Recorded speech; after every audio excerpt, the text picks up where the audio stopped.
बिस्मिल्लाहिर्रहमानिर्रहीम। अस्सलाम वालेकुम नाज़रीन, आप यूट्यूब चैनल देख रहे हैं। मैं इमरान खान हूँ। एक स्टेटमेंट दिया शहबाज शरीफ साहब ने, वो स्टेटमेंट मैं आपको सुनाता हूँ, फिर आपको बताता हूँ कि एक्चुअली ये स्टेटमेंट किस नौइयत का है। शहबाज शरीफ कह रहे हैं मेहनत करें तो हिंदुस्तान के बाप को भी पीछे छोड़ देंगे। ये जनाब मोहतरम शहबाज शरीफ साहब फरमा रहे हैं और उन्होंने कहा कि कर्जे लेने पर मजबूर हैं, इसीलिए IMF के पास जाते हैं। मेहनत करें तो हिंदुस्तान के बाप को भी पीछे छोड़ देंगे। और ये FBR की एक तकरीब से खिताब कर रहे थे और इसमें इन्होंने कहा शहबाज शरीफ ने कि 24 खरब रुपए करप्शन की नज़र हो रहे हैं।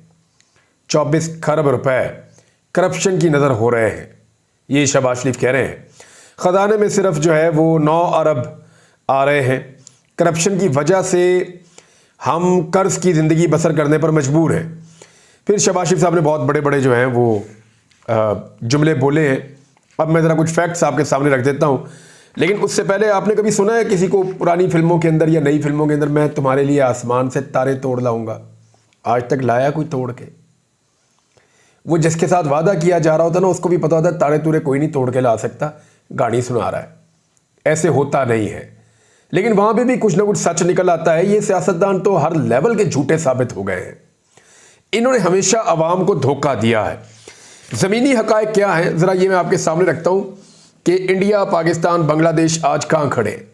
लेकिन शहबाज शरीफ जिसका ये स्टेटमेंट है कि इंडिया के बाप को भी पीछे छोड़ सकते हैं अगर मेहनत करें तो ये ख़ानदान कितनी मेहनत कर रहा है और कब से मेहनत कर रहा है, ये ज़रा आप डाटा देखिए। वज़ारत आला पंजाब जो है वो इस ख़ानदान के पास 6 मरतबा आई है और इस ख़ानदान के 4 मुख्तलिफ अफराद वज़ारत आला के ऊपर, यानी एक ही ख़ानदान के अंदर से वज़ारत आला के ऊपर 4 मुख्तलिफ अफराद बराजमान रहे हैं। 6 मरतबा आई जनाब इनके पास वज़ारत आला पंजाब, पाकिस्तान का सबसे बड़ा सूबा, पाकिस्तान से आधे से बड़ी आबादी इसकी है, तो 6 मरतबा। वज़ारत उज़्मा, वज़ीर आज़म पाकिस्तान इस ख़ानदान से बने हैं 5 मरतबा। 2 मरतबा छोटे भाई, 3 मरतबा बड़े भाई। इस ख़ानदान के इक़्तिदार का जो एक दौरानिया है, अगर आप लगभग अंदाज़ा लगाएं तो 35 साल पर मुहीत है कम से कम, यानी 3 दहाइयों से ज़्यादा ये ख़ानदान इक़्तिदार में है पाकिस्तान में किसी ना किसी सूरत में। और आज भी ये ख़ानदान कह रहा है कि अगर मेहनत करें तो इंडिया के बाप को भी पीछे छोड़ सकते हैं। तो कितना पीछे छोड़ सकते हैं और कैसे पीछे छोड़ सकते हैं? ये वो ख़ानदान है जिसने पाकिस्तान के अंदर एक लंबा अरसा इक़्तिदार के मज़े लिए। इनकी अपनी दौलत बढ़ते बढ़ते इतनी बढ़ गई है कि ये दुनिया के कई मुल्कों के अंदर कारोबार कर सकते हैं। अभी मुबैना तौर पे चाइना में कारोबार फैलाने के लिए नवाज शरीफ ने चीन का दौरा भी किया है। इससे पहले ये यूरोप में भी कारोबार करते रहे हैं, गल्फ में भी कारोबार करते रहे हैं, पाकिस्तान में भी कारोबार करते रहे हैं, सऊदी अरब में भी कारोबार करते रहे हैं और दुनिया के कई मुल्कों में इनका कारोबार फैला हुआ है। और अब ये ख़ानदान अपने कारोबार को चाइना साइड पर भी फैलाने जा रहा है। मुबैना तौर पे मामला ये है कि खुद तो इन्होंने बहुत तरक्की की, लेकिन पाकिस्तान इनके अदवार में हमेशा नीचे गया और ये हमेशा एक मौका और मांगकर दोबारा इक़्तिदार में आते रहे। अब देखें इस वक्त का जो डाटा मैं आपके सामने रख देता हूं, जिस इंडिया को शहबाज शरीफ साहब ये कह रहे हैं कि हिंदुस्तान के बाप को भी पीछे छोड़ देंगे। इंडिया के जो फॉरेन रिजर्व्स हैं, इंडिया और बांग्लादेश दोनों के साथ मैं मुवाजना कर देता हूं। इंडिया के जो फॉरेन रिजर्व हैं, यानी जो पैसा उनके पास पड़ा हुआ है जिसके ज़रिए से वो दुनिया से चीज़ें खरीद सकते हैं, वो 600 अरब अमरीकी डॉलर्स हैं। 600 अरब अमरीकी डॉलर्स, जबकि पाकिस्तान के सिर्फ 8 अरब अमरीकी डॉलर्स फॉरेन रिजर्व्स हैं। तो ये तो हो गया फ़र्क। अब ज़रा बांग्लादेश जो पाकिस्तान का हिस्सा हुआ करता था, मशरक़ी पाकिस्तान जो अलग हो गया था, जिसको उस वक्त हमारे सियासतदानों ने और एस्टेब्लिशमेंट ने कहा कि जनाब ये तो बिल्कुल ही 2 टके के लोग थे और पाकिस्तान के ऊपर एक बोझ था, वहाँ तो सैलाब आते रहते थे हर वक्त, हम तो उनको रोटी खिलाते रहते थे, वो तो बहुत ही गरीब गुरबा हैं। तो उनके जो इस वक्त फॉरेन रिजर्व्स हैं वो 40 अरब डॉलर के करीब हैं। वैसे पिछले कुछ अरसे में 50 अरब डॉलर के करीब भी पहुँचे थे वो, लेकिन 40 अरब डॉलर के करीब है वो। 8 अरब हमारे, 40 अरब डॉलर जो है वो बांग्लादेश के और इंडिया के 600 अरब डॉलर्स।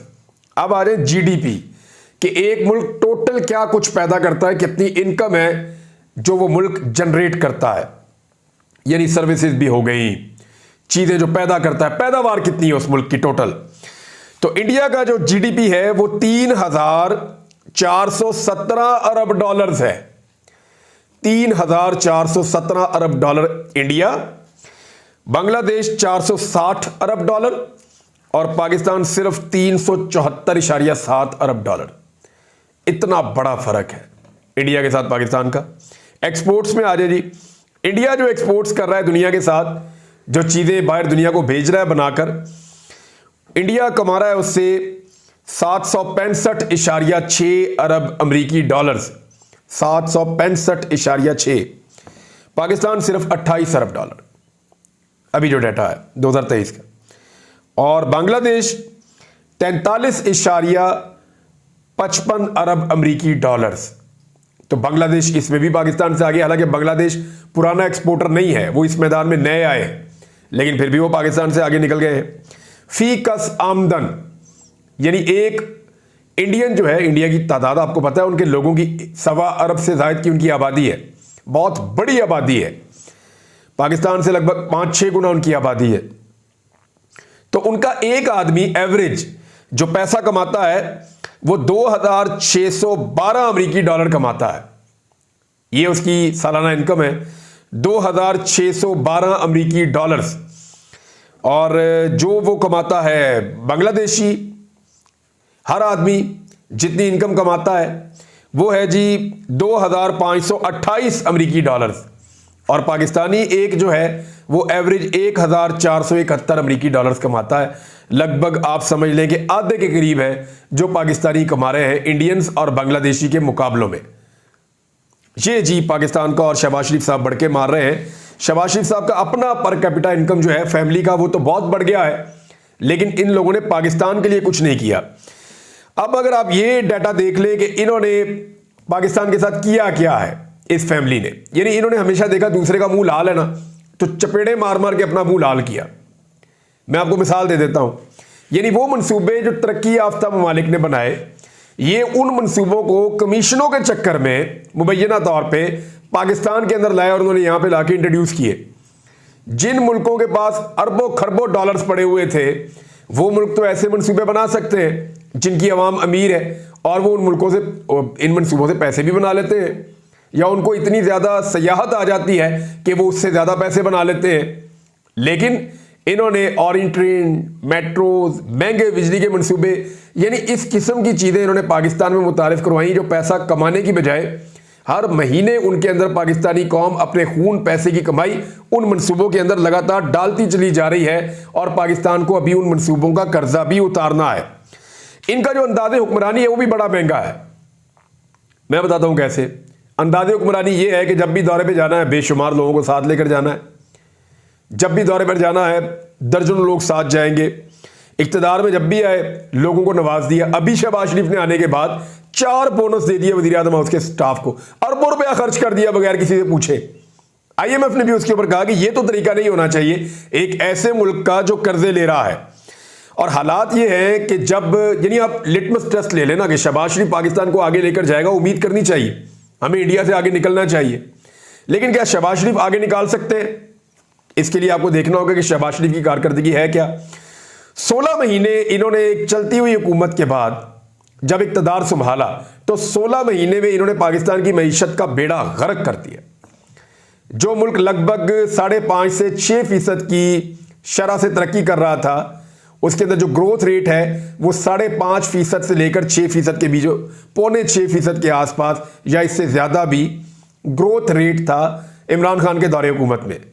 2023 का ग्रोथ रेट क्या था पता है आपको? मैं आपको बताऊंगा, आप हैरान रह जाएंगे। 0.3% आप गूगल करके देख लें।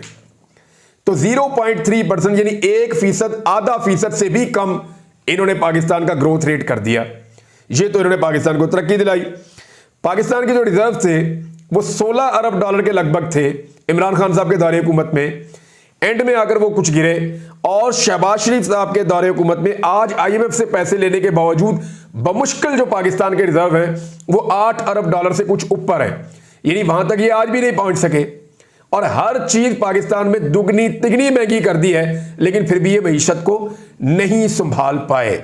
और खबरें पता क्या आ रही हैं, यानी इंडिया में तो ऐसी खबरें नहीं आ रही, बांग्लादेश में तो ऐसी खबरें नहीं आ रही, और यहां पे खबरें ये आ रही है कि हुकूमत जो है वो नकद आमदन कर्ज की अदायगी के लिए भी पूरी नहीं हो पाएगी। हुकूमत की जो आमदन है वो कर्ज भी हम पूरा नहीं दे पा रहे, हमें सूद अदा करने के लिए भी कर्जा लेना पड़ रहा है, और दिफा के लिए, सब्सिडीज़ के लिए, पेंशन के लिए, तनख्वाहों की अदायगी के लिए और हुकूमत चलाने के लिए अखराजात के लिए मजीद कर्जा लिया जाएगा।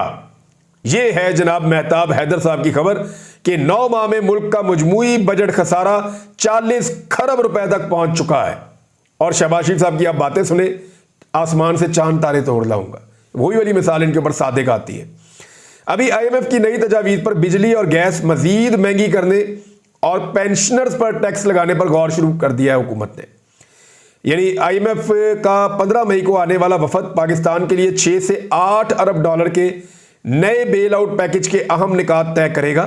ताहम इससे कबल IMF ने पाकिस्तान को नई तजावीज़ दी हैं, जिनमें बिजली महंगी की जाएगी, जिनमें गैस महंगी की जाएगी। याद रहे कि बिजली दुगनी तिगनी महंगी पहले ही हो चुकी है, गैस भी दुगनी से ज्यादा महंगी हो चुकी है, बल्कि उससे भी ज्यादा महंगी हो चुकी है। 3 गुना 4 गुना तक लोगों को बिल आए गैस के, बिजली के बिल 3 गुना तक आए लोगों को।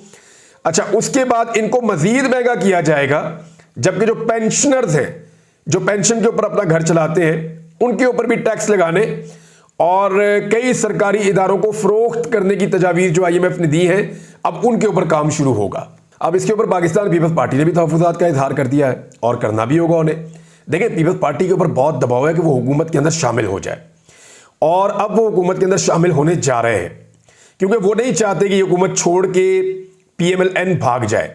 वो चाहते हैं कि PMLN ये हुकूमत पूरी करे, और सिंध के अंदर जो है वो पीपल्स पार्टी अपनी हुकूमत पूरी करे, पंजाब में और वफाक में PMLN अपनी हुकूमत पूरी करे, और कुछ ना कुछ करके पाकिस्तान तहरीक-ए-इंसाफ को डीफेम किया जाए। पीपल्स पार्टी को अपनी बका इसमें नजर आती है। अब उन्होंने प्लान क्या किया, मैं आपको बता देता हूं। उन्होंने जितने भी आईनी और बड़े ओहदे हैं वो तो सारे ले लिए पाकिस्तान में।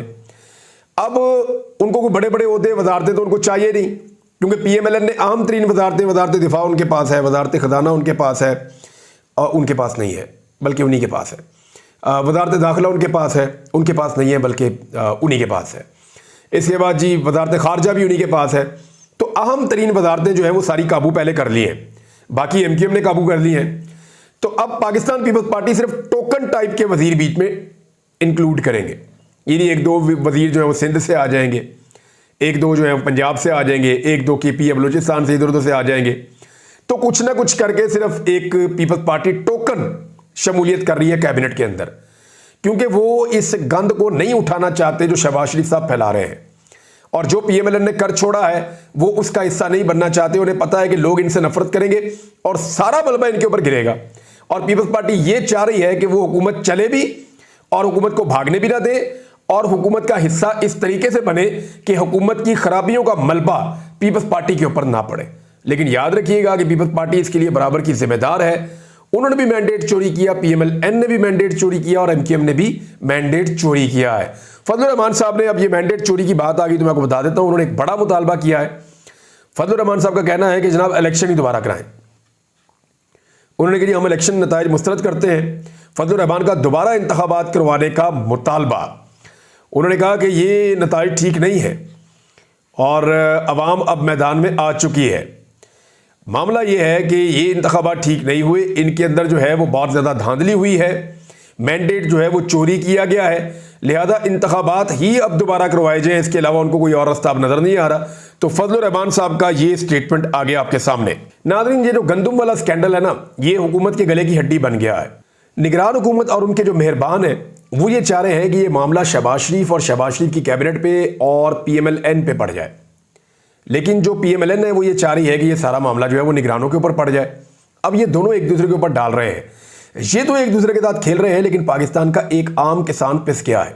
हुआ ये है कि पाकिस्तान के अंदर वाफर गंदुम मौजूद थी और किसान की फसल आने वाली थी।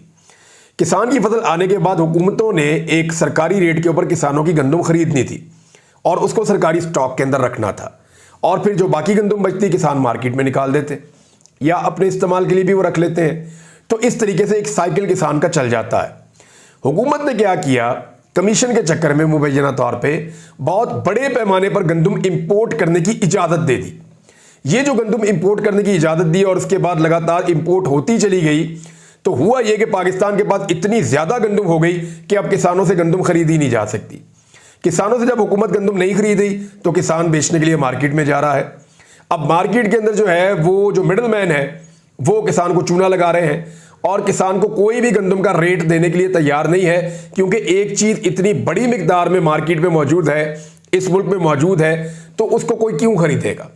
उसकी शॉर्टेज ही नहीं हो रही, तो एक्सपोर्ट हम कर नहीं सकते क्योंकि हमारी कॉस्ट ज्यादा है। हम अपनी गंदम को बैरून मुल्क नहीं बेच सकते। मुझे याद है गालिबन ये ऑस्ट्रेलिया का मामला था एक दफा कि बहुत ज्यादा सरप्लस गंदम थी उनके पास, शायद ऑस्ट्रेलिया था या कोई और मुल्क था, लेकिन मुझे ये खबर अच्छी तरह याद है कि उनके पास जब गंदम ज्यादा पैदा हो गई तो उन्होंने अपने किसानों से खरीदी ताकि किसानों को नुकसान ना हो, और फिर उन्होंने समंदर में डाली ताकि वहां पे मछलियां खाएं और मछलियों की अफजाइश जब ज्यादा होगी तो वहां से वो आमदन कमा लेंगे। तो मुल्क जो है वो अपने लोगों को ऐसे भी तहफ़्फ़ुज़ देते हैं। लेकिन हमारे यहां पे क्या हुआ कि गंदम को उस वक्त इंपोर्ट किया गया जिस वक्त यहां पे वाफर मौजूद थी और हमारी फसल आने वाली थी। तो किसान को तो पूरी तरह PMLN की हुकूमत ने और निगरानों ने मिलकर तबाह कर दिया है। अनवारुल्लाह काकर ने ये जो जुमला बोला है ना कि अगर मैंने फार्म 47 की बात की तो तुम लोग मुंह दिखाने के काबिल नहीं रहोगे, ये जुमला नहीं है, एतराफ़े जुर्म है। काकर ने एतराफ़े जुर्म किया है, उसने वो पोल खोल दिया है जो काम उसने किया बतौर निगरान वजीर आजम। उसका ये काम था कि फार्म 45 और फार्म 47 दोनों आपस में मैच करते और साफ और शफाफ इंतखाबात होते, जिसका मैंडेट है उसकी हुकूमत बनती। लेकिन फार्म 47 का ताना देकर उसने एतराफ़े जुर्म किया कि आज फार्म 47 कुछ और है और फार्म 45 कुछ और है। तो अल्लाह अल हक है, हकीकत हमेशा सामने आ ही जाती है, कभी छुपी नहीं रहती। अब तक के लिए इतने ही, अपना ख्याल रखिएगा, अपने चैनल का भी। अल्लाह हाफ़िज़।